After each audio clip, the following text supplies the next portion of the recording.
Hello everyone, my name is Denise and I'm a counselor, and today I'll be talking on the topic of personality disorders as a form of moral privation.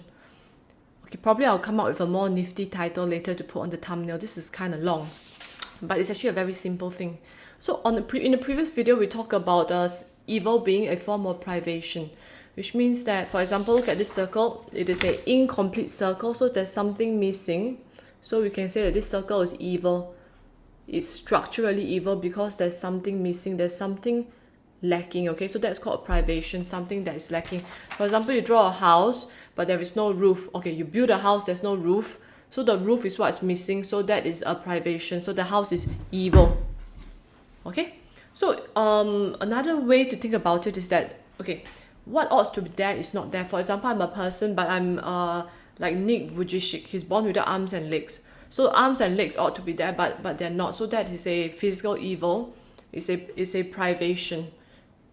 So okay, right away you realize that evil is not equal to sin, right? Because Nick Vujicic didn't do anything wrong. His parents didn't do anything wrong. He's just born without arms and legs. Similar to the man in the Bible, right? Who's born blind. Whose sin is that, right? So in the past and even right now, it is quite common to associate sometimes even physical privation with a form of moral privation. Okay, so it's a bit confusing, but I'm going to try to break it up, make it easier for everyone to understand, all right? Okay, so when there is physical privation, like, a person is blind, he should have sight, but he doesn't have. A person should be born with 2 arms and 2 legs, but is instead born with a small little flapper, so-called, as his leg. So all those are known as physical privations. What about moral privation? Okay, so when we talk about moral privation, I like to bring in this concept from the counseling field, psychology field, called personality disorders. So when someone has a personality disorder, he has a personality defect, something that is missing in him, a personality privation that causes him to have, or her to have, some problems with their day-to-day life, with relationships, with keeping a job, with living a good life that has good connection with people, mutually respectful. So that, if we put it back to the Catholic language, theological language, is called a moral privation. There's something that ought to be there that is not there. So it manifests in all kinds of distorted dysfunctional behaviors, okay, which I will go in deeper very soon. But first, I want to distinguish. I want to say right at once that sometimes a physical privation can lead to something that looks like a moral privation. So that's why psychologists and psychiatrists need to be very mindful. Is it a neurological problem? Like, for example, some people born with autism, they lack theory of mind, and they, as a result, lack empathy, right? So that is due to their neurological programming, and because of how their brain is formed, there's a privation, or rather the way that the brain is formed is different, so it manifests in the exact same behaviors as a personality disorder, or very similar. Okay, as opposed to people who already have a fairly good theory of mind, already have a fairly good empathy, but still choose to behave in a very irresponsible, unempathetic way. Although everything's very complex, it could be also like you're born with all the correct hardware, but you've been traumatized, so now the hardware is not functioning properly. So that would actually be a more compassionate stance. Okay, but before it becomes too confusing, let's talk about the personality disorders. Okay, I've made a table to make it easier. So these are the cluster B personality disorders, the dramatic type. I'm going to talk about narcissistic, borderline, and histrionic. Okay, you can read the definition on the internet from DSM-5. Usually there's like maybe 9 criteria. If you fit 5, then you can consider to be having a personality disorder. If not, you have the personality traits, like narcissistic traits or borderline traits. So they are very similar, and they're also comorbid. So if you have one, you might have traits of the other. You might fulfill criteria for both, for example. But they're quite similar, and it took me many years, I could say, to really, and listening to clients, observing myself, to really try to pass out the differences. Actually, they are there. The differences are there, and it matters to distinguish which is which, because the treatment is also different. Okay, but before I get carried away, let's take a look. So for the narcissist, what he or she wants is supply, admiration. It means only positive attention. He wants to be admired, wants to be elevated, put on a pedestal. Okay, and how he does it is he projects a persona of perfection, and also tends to love bomb and come in as a rescuer. Okay, so next up is the borderline person with borderline traits. What he or she wants most is intense attachment. So and preferably from someone stronger than him or her to protect, and tends to form a very intense and very quickly, very fast and furious, be trying to enmesh with you. Okay, how they do it is to also through love bombing. Okay, and praising you, almost a bit like histrionic, but it's different because they're less seductive. Okay, last one. The histrionic is the most seductive. Histrionic could be renamed as maybe seductive personality disorder, superficial personality disorder. Dr. Ramani leading experts in narcissism, said that maybe histrionic PD should be named as superficial PD, because it happens in both men and women, and and it's the most seductive of all the cluster Bs. What they want is positive attention, but negative is fine as well. So how they get it? Through seduction, through falling ill, through victimhood, proclaiming their victimhood. Also almost like the borderline trying to get a rescuer. So all of them, right, they are a manifestation of a characterological defect, a privation in terms of virtues. So when there's a privation of virtues, what comes in are the vices. So for example, you talk about maybe the virtue of chastity. If you do not have it, then what comes in to rush in to fill that gap is lust. But once the chastity comes, it pushes out the propensity for lust. So in any treatment, whether for moral excellence or to just become a better human being, the aim is always better. It's always better, from my experience, to focus on honing virtue rather than fighting vice. Because remember, evil is intrinsically, from Thomas Aquinas, evil is unintelligible. So trying to fight something that's unintelligible is not easy. But if you already know virtue quite well, you know what you need to do to hone those virtues, it's easier to enter it. So if someone is struggling with lust, with sex addiction, then the inroad should be to hone the virtue of chastity rather than to fight the propensity for lust. Okay? So that makes sense. Okay. So I like to bring back the circle. All of us were incomplete.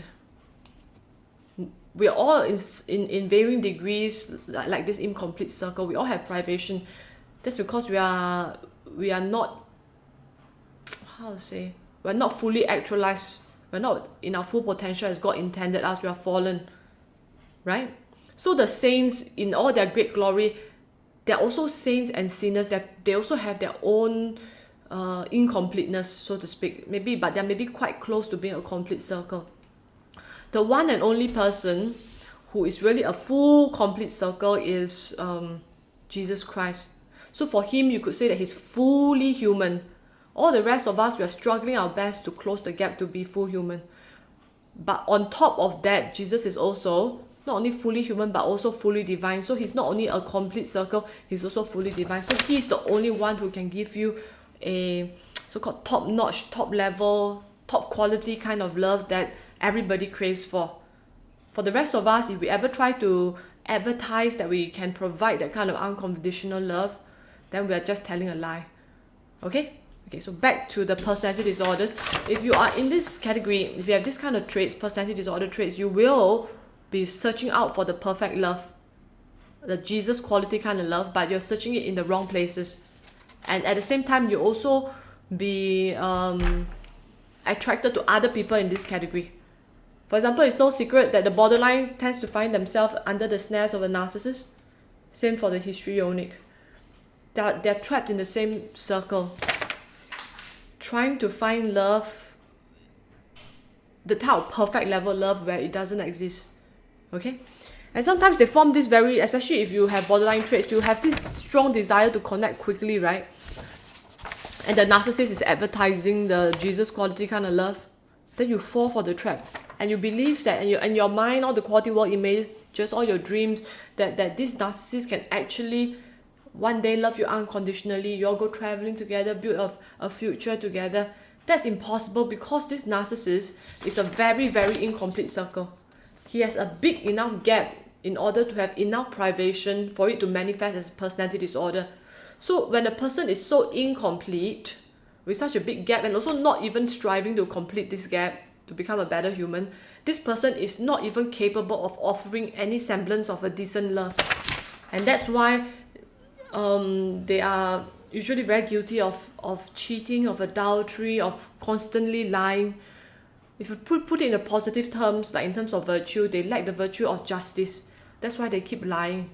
They lack the virtue of justice. That's why they keep cheating. So I'm going to link a video on by the Thomastic Institute on the increasing and diminishing of virtue. So when your justice is low, it drags down all your other virtues like prudence, all the other cardinal virtues. Your prudence will drop, your temperance will drop, your, what's the last one? Justice is really low because of cheating. Prudence, temperance, and there's a fourth one. Sorry, it just it's escaping me right now, but all of them will start to decrease. Similarly, it will increase. If you can get your propensity to cheat cured, like now you can resist the temptation, nope, I'm not going to have an affair, right? You'll drag up the rest of your virtues as well. And as all these virtues are increasing, your circle is getting more and more complete. You're more and more able to offer people the kind of love that is God-like, the Jesus kind quality of unconditional love, the forgiving, the you give them benefits of the doubt and all that. But that only happens when you do not have such a big moral privation. The more complete you are as a circle, the more capable are you to offer that kind of love. And also the more attractive you become as a human being. People will start to admire you and they start to gravitate towards you. You become a gathering force. Also because when you are more complete, it's easier for the Holy Spirit to flow through you. And the Holy Spirit is a massive gatherer. He gathers people together. Whereas Jesus, it means Satan is a scatterer. He scatters people. The Holy Spirit gathers people. Get what I mean? Okay. So, this is quite a complex topic. I want to do a quick summary again before I wrap it up. Evil is a privation. But not all evil is equals to sin. Because some evil you're born with it, like a physical evil. Okay? Can be very obvious, like your sight, it should be there but it's missing. But some limbs, they ought to be there but it's missing. But sometimes, it also could be a neurological, the way your brain is formed. Is it an evil? That's questionable. It could be evil or it could be formed specially like that. God created you specially like that. Like a donut also has a circle inside, but it's intended. But I will explore that further in another video. So in terms of moral privation, if we are lacking in virtues, lack prudence, lack temperance, lack fortitude, and lack... I really can't believe I can forget the last one. Is it really something that I'm lacking so much that it's not really in the top of my mind? Okay, maybe. But I'm not going to get distracted by that. So if you're lacking in virtue enough, the gap is very big. When it's very big, you'll realize there are going to be problems in your life, problems keeping your job, problems forming good relationships with your family and your friends. You feel very lonely. You might cope inordinately using substance. So it is comorbid. Personality disorders, all comorbid with substance use disorders. You drink too much alcohol and all that. Take drugs or become a sex addict, or become overly seductive, overly manipulative, like the narcissist selling a quality of love that they really cannot offer, trying to hook people into their circle to gain an endless supply of admiration. All these are dysfunctional. All these are a manifestation of your moral privation, a lack of virtues. So the treatment, instead of focusing on fighting the vice, it's always good to focus on honing the virtues. Okay, I hope all this has been helpful to you. And if it has, kindly press like, share, and subscribe. Thank you so much and God bless.